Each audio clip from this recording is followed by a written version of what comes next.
সাপ ঢুকে গেছে দিদি, লাইটটা জ্বাল। বিষাক্ত সাপ, ছাদের মার, তাড়াতাড়ি এসো, কালো বিষাক্ত সাপ। তখনই তাকিয়ে দেখছি সাপ, মানে ও ভগবান, মানে তাকানো করালো। আমি ফোন ঘাঁটতে ঘাঁটতে যাচ্ছিলাম, বুকটা মানে ধক করছে। Hello everyone, good morning, welcome back to my channel. চলে এলাম আর একটা নতুন ব্লগ নিয়ে। চলো আজকে দিনটাকে শুরু করি। দিন আমার অনেকক্ষণ আগেই আজকে শুরু হয়ে গেছে। আজকে সকাল সকাল উঠেই রেডি হয়ে স্যালনের কাজ ছিল, সকাল থেকে দুপুর পর্যন্ত আমি স্যালনেই কাটালাম। এবার আমি তাড়াতাড়ি লাঞ্চ করতে যাব, আর সকাল থেকে সব কাজ মিটিয়ে নিয়েছি। এবার আমি লাঞ্চের পর যে কেরামাটা দেখছিলাম ওটার সব এপিসোডগুলো দেখবো। তারপর বিকেল থেকে দিদির প্রজেক্টের কাজ শুরু করব। এই টবগুলোতে দিদি গাছ বসাবে, তাই এগুলো ফুটো করে নিচ্ছে। দেখা, এতগুলো ফুটো করতে লাগবে। এরকম একটা মেশিন আমার বাপির আছে, ওটাই আজকে কাজে লাগালো দিদি।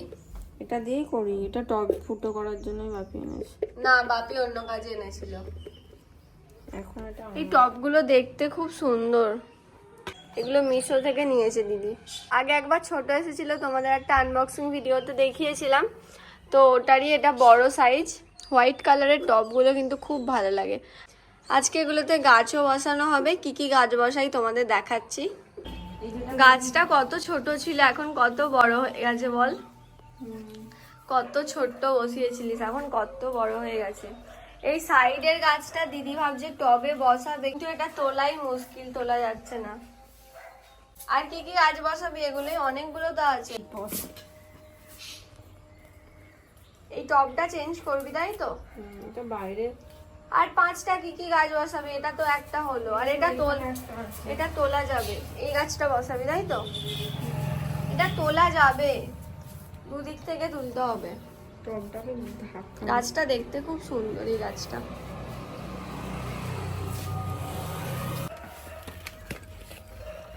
মাটি তৈরি করাই ছিল, তাই তো? এটা গাছটা ছিল না। সাদা টবটায় দিয়ে গাছটা যেন আরো বেশি ফুটছে। এটাকে ধরতে হবে।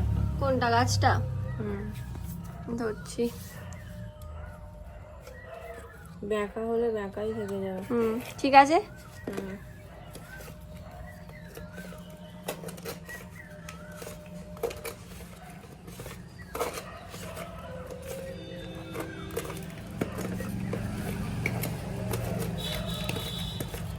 সবগুলোই বসানো হয়ে যাক, তারপর তোমাদের দেখাচ্ছি।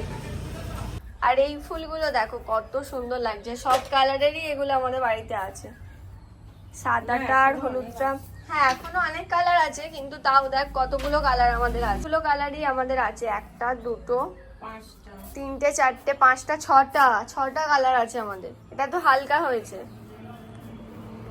6টা কালারের এখানে আছে টবে।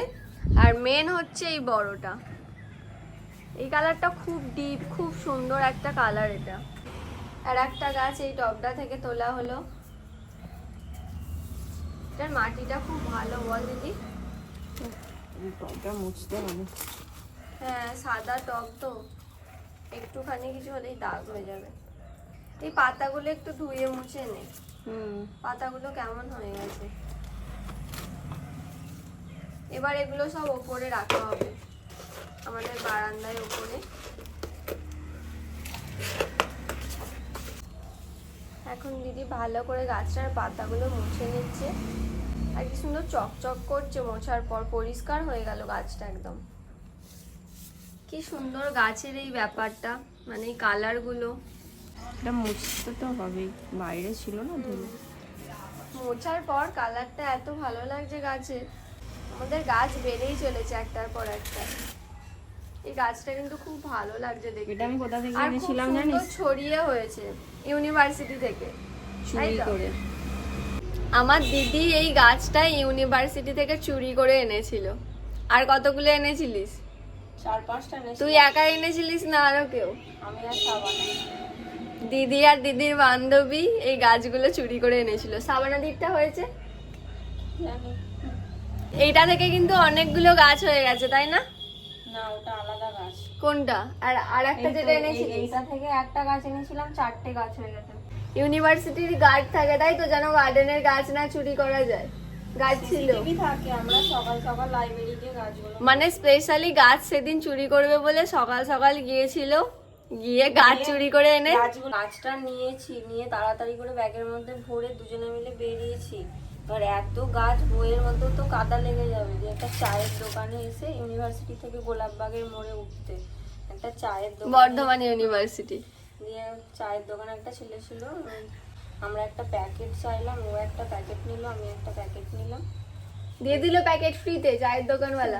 মুড়ির প্যাকেট দিল, আচ্ছা, মুড়ির দুলোই ভর্তি, গাছ ফাছ ভরে নিয়ে ওইভাবে বাড়ি এসেছি।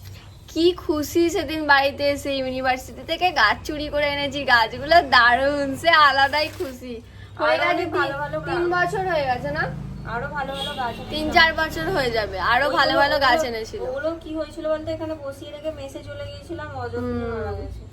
দিদি যেরকম যত্ন করে গাছ এনে বাড়ির, আর সবাই তো করতে পারে না। আমি তখন গাছগুলো মা বাপি করে, হ্যাঁ, গাছগুলো মা বাপি করে, ইনডোর প্ল্যান্ট গুলো যত্ন করা হতো না তখন, মা বাপি মানে করতে পারেনি। আর আমি তো বাড়িতেই থাকতাম না, আমি 2 দিন হুগলি, 2 দিন বর্ধমান, 1 দিন বাড়ি, ওরকমই আমার চলতো। ক্লাস করাতাম তখন, 3 জায়গায় আমি ক্লাস করাতাম, মানে বাড়িতে হয়তো 2 দিন থাকতাম সপ্তাহে। তো এইরকম করে আমার দিদির ইনডোর প্ল্যান্ট গুলো সব মানে মরে গিয়েছিল, অনেক কমে গেছিল। আবার বাড়িতে এসে থেকে অনেক ইনডোর প্ল্যান্ট করেছে দিদি, মুছে একদম গাছটা চকচকে হয়ে গেল। কি পরিষ্কার লাগছে, পাতাগুলো খুব সুন্দর লাগছে কালারটা।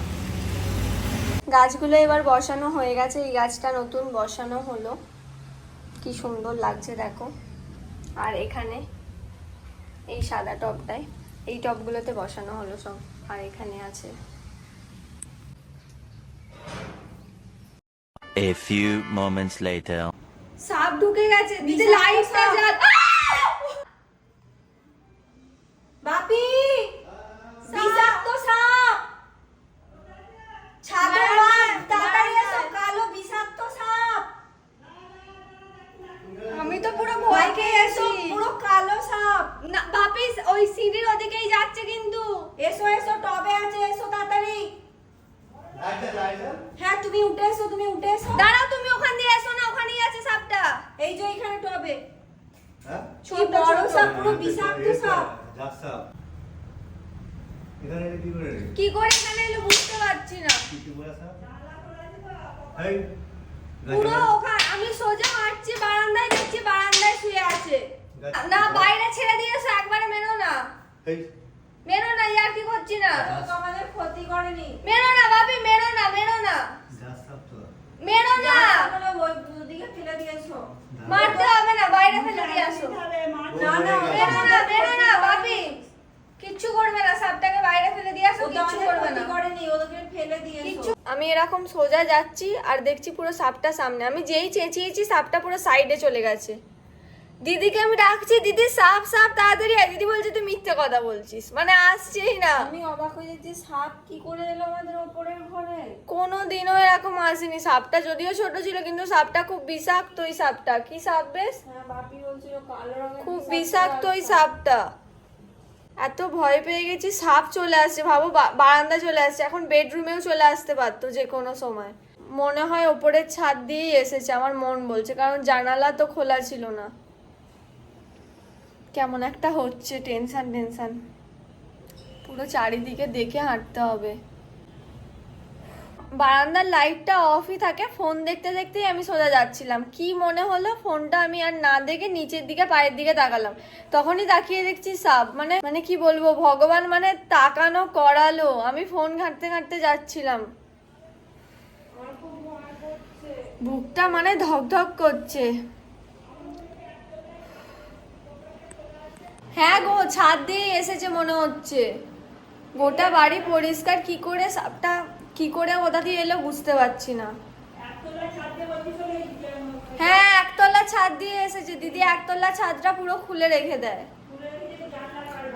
আমি এমন চেঁচিয়েছি, মা চলে এসেছে। মা বলো, দোকান থেকে শুনতে। দোকানে ছিলাম, তুই চেঁচাচ্ছিস, আমি তোর বাপিকে বলে মারলাম, আছে লরি ঢুকেছে, আমি ডাকতে গেছি, যাও যাও তাড়াতাড়ি, সাপ ঢুকেছে ঘরে, কোথাও নিয়ে গেল। আর দিদি এমন, দিদিকে ডেকে যাচ্ছে, ও বলছে তুই মিথ্যে কথা বলছিস। আমার পা মানে আমার পাটা কেমন হচ্ছে, আমি এখানে আছি আর সাপটা এখানে, এরকম এরমই যাচ্ছিলাম, এরম সামনাসামনি। কি বল, ওপরেতে আমি কোনোদিন সাপ বলে ওপরের ঘরে মা এত পরিষ্কার এতে বাড়ির পুরো ভিতরে ঘরে ঢুকে যাচ্ছে। আমি বলছি আমি যদি এই টাইমে না বেরোতাম, আমরা তো ঘরে শুয়েছিলাম, সামনা সোজা ওইদিকে যাচ্ছিল, যদি সোফায় চলে যেত। কোথায় ঢুকে থাক। কাদের ঘরের মধ্যে ঢুকেছিল অনেক, মানে বাচ্চা হয়ে গেছে। হ্যাঁ আমার ভয় করছে, আরো নেই তো।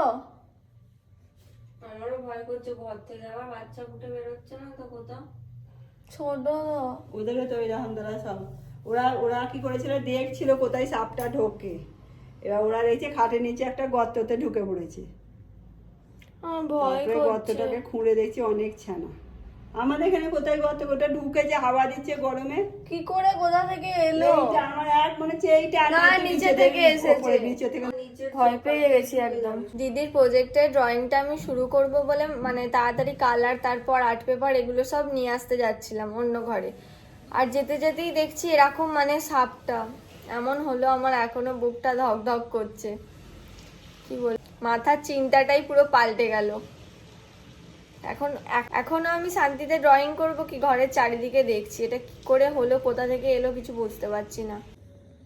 এই সবে চলছে অপু আর দুর্গার মানে জাস্ট একটা স্কেচ। আমি জানি না কেমন হচ্ছে, এত বছর পর ড্রয়িং করছি তো জানি না স্কেচটা কেমন হচ্ছে। তো পুরো স্কেচটা করে নিই, তারপর তোমাদের দেখাচ্ছি। আর ড্রয়িংটা হবে পথের পাঁচালী, ওটা তো বলেইছিলাম। তো এখানে সব কাশফুল টাশফুল হবে, ট্রেন গাড়ি। আজকে দেখি আমি কতটা করতে পারি। ড্রয়িংটা আজকে এতটা হলো, কালকে কমপ্লিট করব আর কালকেই কালার করব। এখানে কাশফুল, ট্রেন যাচ্ছে, অপু আর দুর্গা। আমি জানি না ফিগারগুলো কেমন আমি করতে পেরেছি, রং করার পর আরও ভালো লাগবে। কিন্তু আমি যে এত বছর পর মানে এরকম ফিগারগুলো আমি করতে পারবো মনে আছে, এটাই আমার কি বলবো, আমি ভাবতেই পারিনি। মানে এর আগে সেই লাস্ট আমি এরকম পেন্সিল দিয়ে মানে স্কেচ করে কোনো ড্রয়িং করেছিলাম অনেক বছর আগে, মনে হয় 5-6 বছর হয়ে যাবে। ড্রয়িংটা এখন এরকম হয়েছে। আমি আকাশটা কালার করার জন্য সব থেকে বেশি এক্সাইটেড। আর ট্রেনের ধোঁয়া এখনো ওপর পর্যন্ত উঠবে, এখানটা পুরোটা কাশফুল হবে। পথের পাঁচালী একদম পুরো মনে পড়ে যাচ্ছে এটা আঁকতে আঁকতে। সেই অনেকক্ষণ থেকে একভাবে নিচু হয়ে ড্রয়িংটা করছি, তো পিঠে এত ব্যথা লাগছে, আজকে আর করতে পারবো না। পিঠের আমার ব্যথার প্রবলেম আছে শরীরে, কোমরে আর পিঠে, তো আর করতে পারছি না। মন থেকে আরো করার ইচ্ছা হচ্ছে, মনে হচ্ছে আজকেই কালারটা করে নিই। আমার কালার করতে এত ভালো লাগে, মনে হচ্ছে আজকেই কমপ্লিট করে নিই। কিন্তু কোমরে আর পিঠে এত ব্যথা লাগছে, আজকে আর করতে পারবো না। যাই এবার ডিনারটা করে আসি। এই দুটো দিন ওই ড্রামাটা যেটা দেখছি একদম মনটা পুরো ওটাতেই পড়ে আছে, তাই সকালের দিকেও ঘুম থেকে উঠে আগে ড্রামাটা দেখতে শুরু করে দিচ্ছি, দুপুরেও তাই, আর রাত্রিরেও এখন ওটাই করব। নাইটের স্কিন কেয়ার, মর্নিংয়ের স্কিন কেয়ারই আমি স্কিপ করে দিচ্ছি। ব্লগটা এডিট করব, তারপর একটা এপিসোড দেখব। তো চলো আজকে ব্লগটা এই পর্যন্তই। এখন দিনগুলো এরকমই আমার যাচ্ছে। আর পিছনে দেখো আমার লাইটটাও মানে ঝুলছে, ওটাও ঠিক করিনি। এখন কোনো কিছুই ঠিকঠাক করা হচ্ছে না, এই জন্যই আমি এই ড্রামা দেখতে শুরু করি না বা কোনো মুভি ওয়েব সিরিজের চক্করে পড়ি না। সেই পড়ে গেলাম, কিন্তু খুব ভালো হচ্ছে দেখতে, খুব ভালো লাগছে। এই ড্রামাটা দেখার পর, এই ড্রামাটা শেষ হলেই আমি নেটফ্লিক্সটা আগে আনইনস্টল করব। যদিও আমার ফোনে ছিল না, দিদির ফোনে রেখে দিয়েছিলাম। আর রনের অ্যাকাউন্টটাই তো ইউজ করি, ওর তো প্রত্যেক মাসে রিচার্জ করাই থাকে, যখন যেটা ইচ্ছা দেখে নিতে পারি। আর এই দেখতে দেখতেই এরকম টাইমগুলো নষ্ট হয়ে যায়, তাই আমার ফোন থেকে আমি 3 মাসের জন্য নেটফ্লিক্স আনইনস্টল করে রেখে দিয়েছিলাম। কিন্তু তাও সেই দিদির ফোন থেকে দেখা শুরু করে দিলাম। তারপর দিদির ফোনে 2টো এপিসোড দেখার পর আমার ফোনে আবার ইনস্টল করে ফেললাম। তো এই ড্রামাটা দেখার পরই আর না, আমি আবার আনইনস্টল করে দেবো, 1 মাস পর আবার আর একটা দেখবো। তো আজকের ব্লগটা এই পর্যন্তই, দেখা হচ্ছে তোমাদের সাথে আবার কালকের ব্লগে। আজকের ব্লগটা কেমন লাগলো অবশ্যই একটা কমেন্ট করে জানাও। যদি ভালো লেগে থাকে তাহলে একটা লাইক করে দিও, আর আমার চ্যানেলটাকে সাবস্ক্রাইব করে দাও। দেখা হচ্ছে তোমাদের সাথে আবার কালকের ব্লগে। টাটা।